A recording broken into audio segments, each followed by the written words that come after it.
नमस्कार, किसी कहानियों में आपका स्वागत है। आइए सुनते हैं मुंशी प्रेमचंद द्वारा लिखे उपन्यास कायाकल्प का अध्याय 51। राजा विशाल सिंह की हिंसा वृत्ति किसी प्रकार शांत न होती थी। ज्यों-ज्यों अपनी दशा पर उन्हें दुख होता था, उनके अत्याचार और भी बढ़ते थे। उनके हृदय में अब सहानुभूति, प्रेम और धैर्य के लिए जरा भी स्थान न था। उनकी संपूर्ण वृत्तियां हिंसा हिंसा पुकार रही थी। जब उन पर चारों ओर से दैवीय आघात हो रहे थे, उनकी दशा पर दैव को लेश मात्र भी दया न आती थी, तो वह क्यों किसी पर दया करें? अगर उनका वश चलता तो इंद्रलोक को भी विध्वंस कर देते। देवताओं पर ऐसा आक्रमण करते कि वृत्रासुर की याद भूल जाती। स्वर्ग का रास्ता बंद पाकर वह अपनी रियासत को ही खून के आंसू रुलाना चाहते थे। इधर कुछ दिनों से उन्होंने प्रतिकार का एक और ही शस्त्र खोज निकाला था। उन्हें निसंतान रखकर मिली हुई संतान उनकी गोद से छीनकर दैव ने उनके साथ सबसे बड़ा अन्याय किया था। दैव के शस्त्रालय में उनका दमन करने के लिए यही सबसे कठोर शस्त्र था। इसे राजा साहब उनके हाथों से छीन लेना चाहते थे। उन्होंने 7वां विवाह करने का निश्चय कर लिया था। राजाओं के लिए कन्याओं की क्या कमी। ब्राह्मणों ने राशि, वर्ण और विधि मिला दी थी। बड़े बड़े पंडित इस काम के लिए बुलाए गए थे। उन्होंने व्यवस्था दे दी थी कि यह विवाह कभी निष्फल नहीं जा सकता। अतएव कई महीने से इस 7वें विवाह की तैयारियां बड़े जोरों से हो रही थी। कई राजवैद्य रात दिन बैठे भांति भांति के रस बनाते रहते। पौष्टिक औषधियां चारों ओर से मंगाई जा रही थी। राजा साहब यह विवाह इतनी धूमधाम से करना चाहते थे कि देवताओं के कलेजे पर सांप लौटने लगे। रानी मनोरमा ने इधर बहुत दिनों से घर या रियासत के किसी भी मामले में बोलना छोड़ दिया था। वह बोलती भी तो सुनता कौन? कहां तो यह हाल था कि राजा साहब को उसके बगैर एक क्षण भी चैन न आता था। उसे पाकर मानो वह सब कुछ पा गए थे। रियासत का सियाह सुफेद सब कुछ उसी के हाथों में था। यहाँ तक कि उसके प्रेम प्रवाह में राजा साहब की संतान लालसा भी विलीन हो गई थी। वही मनोरमा अब दूध की मक्खी बनी हुई थी। राजा साहब को उसकी सूरत से घृणा हो गई थी। मनोरमा के लिए अब यह घर नरक तुल्य था। चुपचाप सारी विपत्ति सहती थी। उसे बड़ी इच्छा होती थी कि एक बार राजा साहब के पास जाकर पूछो, मुझसे क्या अपराध हुआ है, पर राजा साहब उसे इसका अवसर ही न देते थे। उनके मन में एक धारणा बैठ गई थी और किसी तरह ना हटती थी। उन्हें विश्वास था कि मनोरमा ही ने रोहिणी को विष देकर मार डाला। इसका कोई प्रमाण हो या ना हो, पर यह बात उनके मन में बैठ गई थी। इस हत्यारिन से वह कैसे बोलते? मनोरमा को आए दिन कोई न कोई अपमान सहना पड़ता था। उसका गर्व चूर करने के लिए रोज कोई न कोई षड्यंत्र रचा जाता था। पर वह उद्दंड प्रकृति वाली मनोरमा अब धैर्य और शांति का अथाह सागर है, जिसमें वायु के हल्के हल्के झोंकों से कोई आंदोलन नहीं होता। वह मुस्कुराकर सब कुछ शिरोधार्य करती जाती है। यह विकट मुस्कान उसका साथ कभी न छोड़ती। इस मुस्कान में कितनी वेदना, विडंबनाओं की कितनी अवहेलना छिपी हुई है, इसे कौन जानता है। वह मुस्कान नहीं, वह भी देखा यह भी देखा वाली कहावत का यथार्थ रूप है। नई रानी साहिबा के लिए सुंदर भवन बनवाया जा रहा था। उसकी सजावट के लिए एक बड़े आईने की जरूरत थी। शायद बाजार में इतना बड़ा आईना ना मिल सका। हुक्म हुआ, छोटी रानी के दीवान खाने का बड़ा आईना उतार लाओ। मनोरमा ने यह हुक्म सुना और मुस्कुरा दी। फिर कालीन की जरूरत पड़ी। फिर वही हुआ, छोटी रानी के दीवान खाने से लाओ। मनोरमा ने मुस्कुराकर सारी कालीनें दे दी। इसके कुछ दिनों के बाद हुक्म हुआ कि छोटी रानी की मोटर नए भवन में लाई जाए। मनोरमा इस मोटर को बहुत पसंद करती थी, उसे खुद चलाती थी। यह हुक्म सुना तो मुस्कुरा दी। मोटर चली गई। मनोरमा के पास पहले बहुत सी सेविकाएं थी। इधर घटते घटते उनकी संख्या 3 तक पहुंच गई थी। एक दिन हुक्म हुआ कि 3 सेविकाओं में से 2 नए महल में नियुक्त की जाएं। उसके 1 सप्ताह बाद वह एक भी बुला ली गई। मनोरमा के यहाँ अब कोई सेविका ना रही। इस हुक्म का भी मनोरमा ने मुस्कुराकर स्वागत किया। मगर अभी सबसे कठोर आघात बाकी था। नई रानी के लिए तो नया भवन बन ही रहा था। उसकी माताजी के लिए एक दूसरे मकान की जरूरत पड़ी। माताजी को अपनी पुत्री का वियोग असह्य था। राजा साहब ने नए महल में उनका निवास उचित न समझा। माता के रहने से नई रानी की स्वाधीनता में विघ्न पड़ेगा। इसीलिए हुक्म हुआ कि छोटी रानी का महल खाली करा लिया जाए। रानी ने यह हुक्म सुना और मुस्कुरा दी। महल खाली करा दिया गया। जिस हिस्से में पहले महरिया रहती थी, उसी को उसने अपना निवास स्थान बना लिया। द्वार पर टाट के पर्दे लगवा दिए। यहाँ पर भी उतनी ही प्रसन्न थी जितनी अपने महल में। एक दिन गुरु सेवक मनोरमा से मिलने आए। राजा साहब की अप्रसन्नता का पहला वार उन्हीं पर हुआ था। वह दरबार से अलग कर दिए गए थे। वह अपनी जमींदारी की देखभाल करते थे। अधिकार छीने जाने पर वह अधिकार के शत्रु हो गए थे। अब फिर वह किसानों का संगठन करने लगे थे। बेगार के विरुद्ध अब फिर उनकी आवाज उठने लगी थी। मनोरमा पर ये सब अत्याचार देख देख कर उनकी क्रोधाग्नि भड़कती रहती थी। जिस दिन उन्होंने सुना कि मनोरमा अपने महल से निकाल दी गई है, उनके क्रोध का पारावार न रहा। उनकी सारी वृत्तियां इस अपमान का बदला लेने के लिए तिलमिला उठी। मनोरमा ने उनका तमतमाया हुआ चेहरा देखा तो कांप उठी। गुरु सेवक ने आते ही पूछा, तुमने महल क्यों छोड़ दिया? मनोरमा बोली, कोई किसी से जबरदस्ती मान करा सकता है? मुझे वहीं कौन सा ऐसा बड़ा सुख था जो महल छोड़ने का दुख होता। मैं यहाँ भी खुश हूँ। गुरु सेवक ने कहा, मैं देख रहा हूँ बुढ़ा दिन दिन सठियाता जाता है, विवाह के पीछे अंधा हो गया है। मनोरमा बोली, भैया आप मेरे सामने ऐसे शब्द मुंह से ना निकालें, आपके पैरों पड़ती हूँ। गुरु सेवक बोला, तुम शब्दों को कहती हो, मैं इनकी मरम्मत करने की फिक्र में हूँ। जरा विवाह का मजा चख ले। मनोरमा ने त्योरिया बदल कर कहा, भैया मैं फिर कहती हूँ कि आप मेरे सामने ऐसी बातें ना करें। मुझे उनसे कोई शिकायत नहीं। वह इस समय अपने होश में नहीं है। यही क्या, कोई आदमी शोक के ऐसे निर्दयी आघात सहकर अपने होश में नहीं रह सकता। मैं या आप उनके मन के भावों का अनुमान नहीं कर सकते।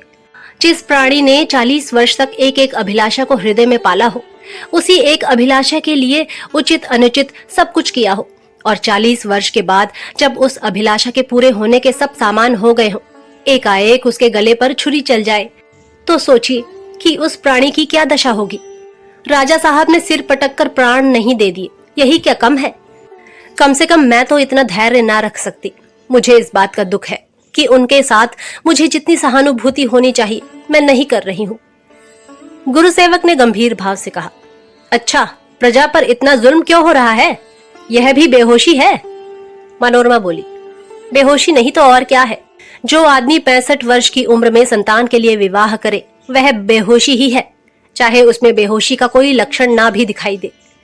गुरु सेवक लज्जित और निराश होकर यहाँ से चलने लगे तो मनोरमा खड़ी हो गई और आंखों में आंसू भरकर बोली, भैया अगर कोई शंका की बात हो तो मुझे बतला दो। गुरु सेवक ने आंखें नीची करके कहा, शंका की कोई बात नहीं। शंका की कौन बात हो सकती है भला? मनोरमा बोली, मेरी ओर ताक नहीं रहे हो, इससे मुझे शक होता है। देखो भैया, अगर राजा साहब पर जरा भी आ जाई तो बुरा होगा। जो बात हो साफ साफ कह दो। गुरु सेवक ने कहा, मुझसे राजा साहब से मतलब ही क्या? अगर तुम खुश हो तो मुझे उनसे कौन सी दुश्मनी है। रही प्रजा, वह जाने और राजा साहब जाने, मुझसे कोई सरोकार नहीं। मगर बुरा ना मानो तो एक बात पूछूं, वह तो तुम्हें ठोकरे मारते हैं और तुम उनके पांव सहलाती हो। क्या समझती हो कि तुम्हारी इस भक्ति से राजा साहब फिर तुमसे खुश हो जाएंगे? मनोरमा ने भाई को तिरस्कार की दृष्टि से देखकर कहा, अगर ऐसा समझती हूँ तो क्या बुराई करती हूँ? उनकी खुशी की परवाह नहीं तो फिर किसकी खुशी की परवाह करूंगी? जो स्त्री अपने पति से दिल में कीना रखे, उसे विष खाकर प्राण दे देने चाहिए। हमारा धर्म कीना रखना नहीं, क्षमा करना है। मेरा विवाह हुए 20 वर्ष से अधिक हुए। बहुत दिनों तक मुझ पर उनकी कृपा दृष्टि रही। अब वह मुझसे तने हुए हैं। शायद मेरी सूरत से भी घृणा करते हो, लेकिन आज तक उन्होंने मुझे एक भी कठोर शब्द नहीं कहा। संसार में ऐसे कितने पुरुष हैं जो अपनी जबान को इतना संभाल सकते हो? मेरी यह दशा जो हो रही है, मान के कारण हो रही है। अगर मैं मान को त्याग कर उनके पास जाऊं तो मुझे विश्वास है कि इस समय भी मुझसे वह हंसकर बोलेंगे और जो कुछ कहूंगी उसे स्वीकार करेंगे। क्या इन बातों को मैं कभी भूल सकती हूँ? मैं तुम्हारे पैरों पड़ती हूँ, अगर कोई शंका की बात हो तो मुझे बतला दो। गुरु सेवक ने बगले झांकते हुए कहा, मैं तो कह चुका, मुझसे इन बातों से कोई मतलब नहीं। यह कहते हुए गुरु सेवक ने आगे कदम बढ़ाया, मगर मनोरमा ने उनका हाथ पकड़ लिया और अपनी ओर खींचती हुई बोली, तुम्हारे मुख का भाव कहे देता है कि तुम्हारे मन में कोई ना कोई बात अवश्य है जिसे तुम मुझसे छुपा रहे हो। जब तक मुझे ना बतलाओगे मैं तुम्हें जाने ना दूंगी। गुरु सेवक ने कहा, नोरा तुम नाहक जिद करती हो। मनोरमा बोली, अच्छी बात है, ना बताइए, जाइए, अब ना पूछूंगी। आज से समझ लीजिएगा कि नोरा मर गई। गुरु सेवक ने हार कर कहा, अगर मैं कोई बात अनुमान से बता ही दूं तो तुम क्या कर लोगी? मनोरमा बोली, अगर रोक सकूंगी तो रोक दूंगी। गुरु सेवक ने कहा, उसको तुम नहीं रोक सकती मनोरमा, और ना मैं ही रोक सकता हूं। मनोरमा कुछ उत्तेजित होकर बोली, कुछ मुंह से कहिए भी तो। गुरु सेवक ने कहा, प्रजा राजा साहब की अनीति से तंग आ गई है। मनोरमा ने कहा, यह तो मैं बहुत पहले से जानती हूँ। भारत भी तो अंग्रेजों की अनीति से तंग आ गया है, फिर इससे क्या? गुरु सेवक ने कहा, मैं विश्वासघात नहीं कर सकता। मनोरमा बोली, भैया बता दीजिए, नहीं तो पछताइएगा। गुरु सेवक ने कहा, मैं इतना नीच नहीं हूं, बस इतना ही बता देता हूं कि राजा साहब से कह देना विवाह के दिन सावधान रहे। गुरु सेवक लपक कर बाहर चले गए। मनोरमा स्तंभित सी खड़ी रह गई, मानो हाथ के तोते उड़ गए हों। इस वाक्य का आशय उसकी समझ में न आया। हाँ, इतना समझ गई कि बारात के दिन कुछ न कुछ उपद्रव अवश्य होने वाला है। कल ही विवाह का दिन था, सारी तैयारियां हो चुकी थी, संध्या हो गई थी। प्रातःकाल बारात यहाँ से चलेगी। ज्यादा सोचने विचारने का समय नहीं था। इसी वक्त राजा साहब को सचेत कर देना चाहिए, कल फिर अवसर हाथ से निकल जाएगा। उसने राजा साहब के पास जाने का निश्चय किया, मगर पूछवाए किससे कि राजा साहब हैं या नहीं। इस वक्त तो वह रोज सैर करने जाते हैं, आज शायद सैर करने ना गए हों, मगर तैयारियों में लगे होंगे। मनोरमा उसी वक्त राजा साहब के दीवान खाने की ओर चली। इस संकट में वह मान कैसे करती? मान करने का समय नहीं है। 4 वर्ष के बाद आज उसने पति के शयनागार में प्रवेश किया। जगह वही थी, पर कितनी बदली हुई। पौधों के गमले सूखे पड़े थे, चिड़ियों के पिंजरे खाली, द्वार पर चिक पड़ी हुई थी। राजा साहब कहीं बाहर जाने के लिए कपड़े पहने तैयार थे। मेज पर बैठे जल्दी जल्दी कोई पत्र लिख रहे थे। मनोरमा को देखते ही कुर्सी से चौंक कर उठ बैठे और बाहर की ओर चले, मानो कोई भयंकर जंतु सामने आ गया हो। मनोरमा ने सामने खड़े होकर कहा, मैं आपसे एक बहुत जरूरी बात कहने आई हूँ, एक क्षण के लिए ठहर जाइए। राजा साहब कुछ झिझक कर खड़े हो गए। जिस अत्याचारी के आतंक से सारी रियासत त्राही त्राही कर रही थी, जिसके भय से लोगों के रक्त सूख जाते थे, जिसके सम्मुख जाने का साहस किसी को नहीं होता था, उसे ही देखकर दया आती थी। वह भवन जो किसी समय आसमान से बातें किया करता था, इस समय पृथ्वी पर मस्तक रगड़ रहा था। यह निराशा की सजीव मूर्ति थी, दलित अभिलाषाओं की जीती जागती तस्वीर, पराजय की करुण प्रतिमा, मर्दित अभिमान का आर्तनाद। और वह मोह का उपासक विवाह करने जा रहा था। मनोरथों पर पड़ी हुई तुषार सिर, मूछ और भौहों को संपूर्ण रूप से ग्रस चुकी थी, जिनकी ठंडी सांसों से दांत तक गल गए थे। वही अपनी झुकी हुई कमर और कांपती हुई टांगों से प्रणय मंदिर की ओर दौड़ा जा रहा था। वाहरे मोह की कुटिल क्रीड़ा। मनोरमा ने आग्रहपूर्ण स्वर से कहा, जरा बैठ जाइए, मैं आपका बहुत समय ना लूंगी। राजा बोले, बैठूंगा नहीं, मुझे फुर्सत नहीं है। जो बात कहनी है वह कह दो, मगर मुझे ज्ञान का उपदेश मत देना। मनोरमा ने कहा, ज्ञान का उपदेश मैं भला आपको क्या दूंगी, केवल इतना ही कहती हूँ कि कल बारात में सावधान रहिएगा। राजा बोले, क्यों?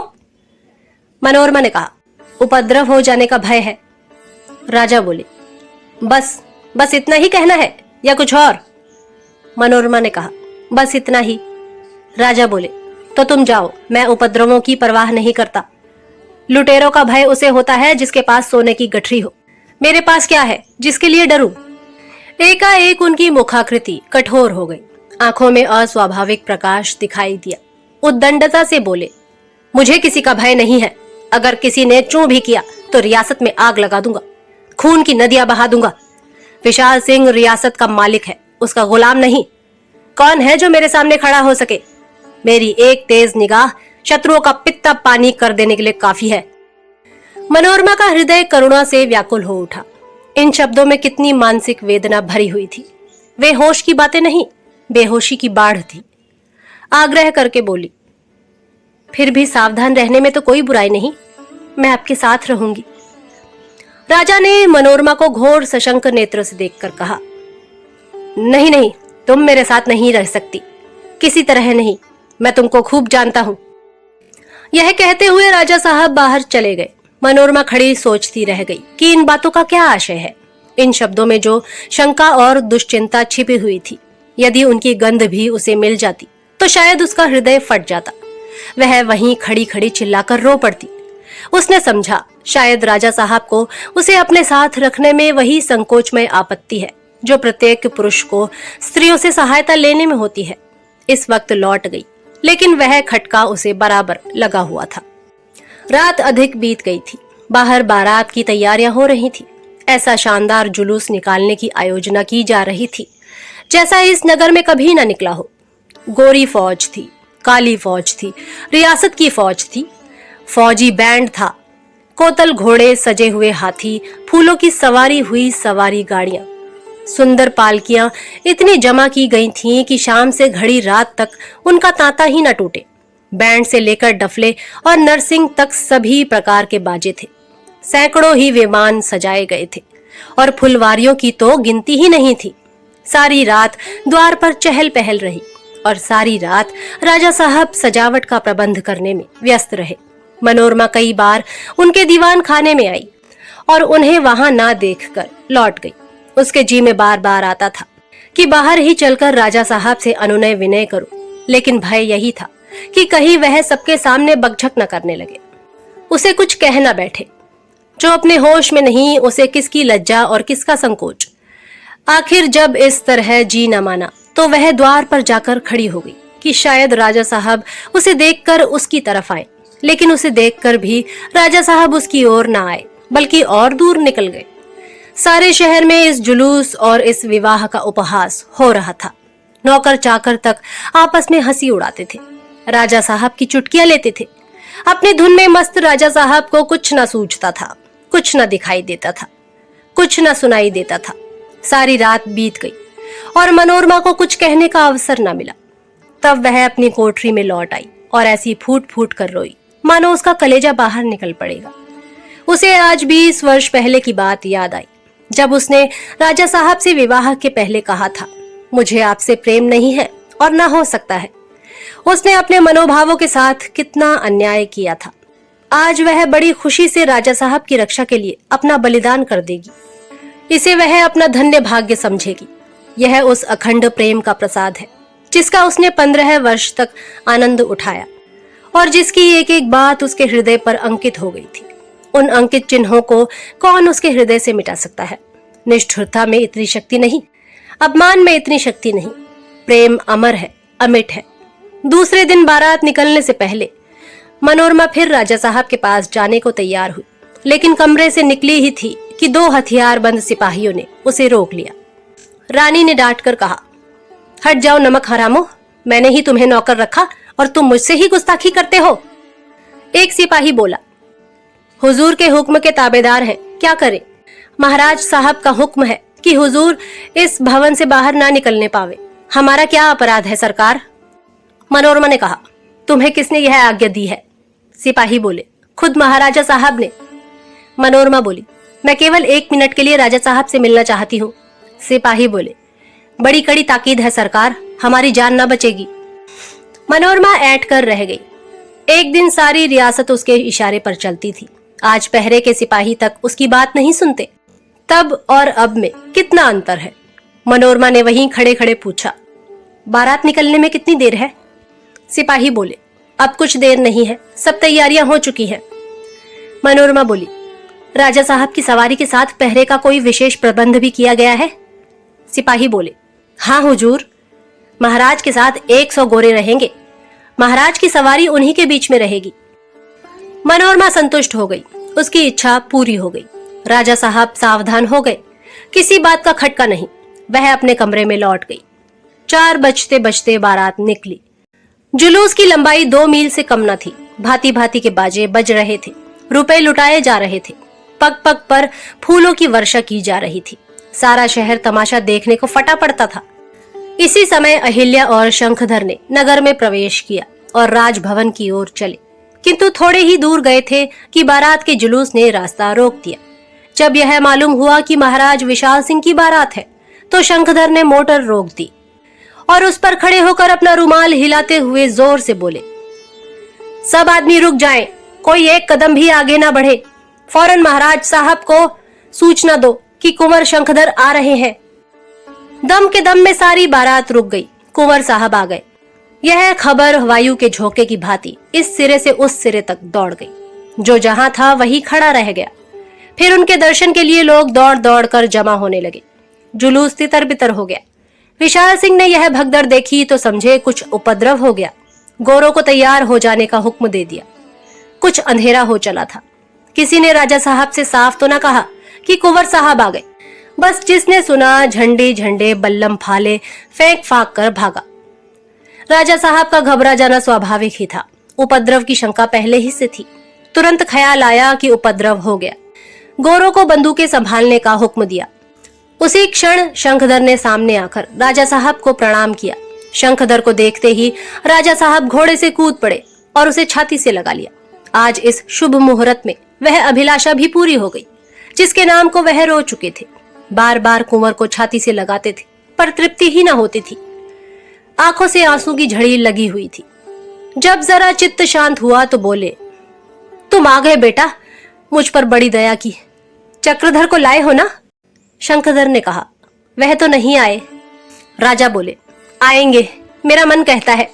मैं तो निराश हो गया था बेटा। तुम्हारी माता भी चली गई, तुम पहले ही चले गए। फिर मैं किसका मुंह देख देख कर जीता। जीवन का कुछ तो आधार चाहिए। अहिल्या तभी से न जाने कहां घूम रही है। शंखधर ने कहा, वह तो मेरे साथ है। राजा बोले, अच्छा, वह भी आ गई? वाह मेरे ईश्वर, सारी खुशियां एक ही दिन के लिए जमा कर रखी थी। चलो उसे देखकर आंखें ठंडी करूं।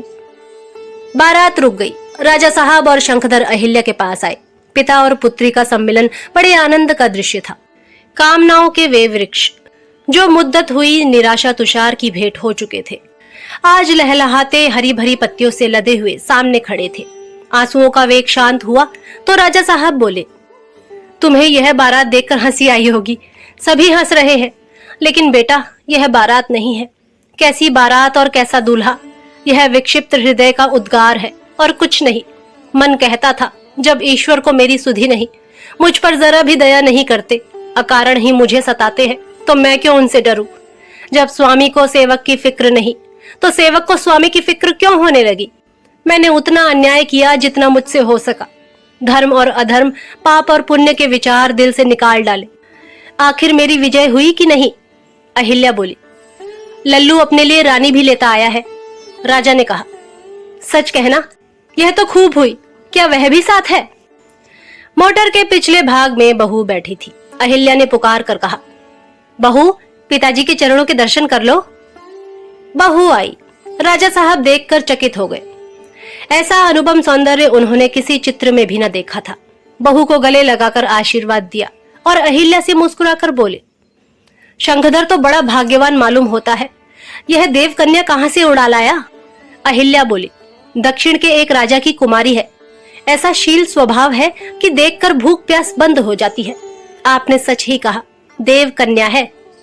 राजा बोले, तो यह मेरी बारात का जुलूस नहीं, शंखधर के विवाह का उत्सव है। आप सुन रहे थे मुंशी प्रेमचंद द्वारा लिखे उपन्यास कायाकल्प का अध्याय 51। जल्द ही अगले अध्याय के साथ प्रस्तुत होंगे। तब तक के लिए नमस्कार।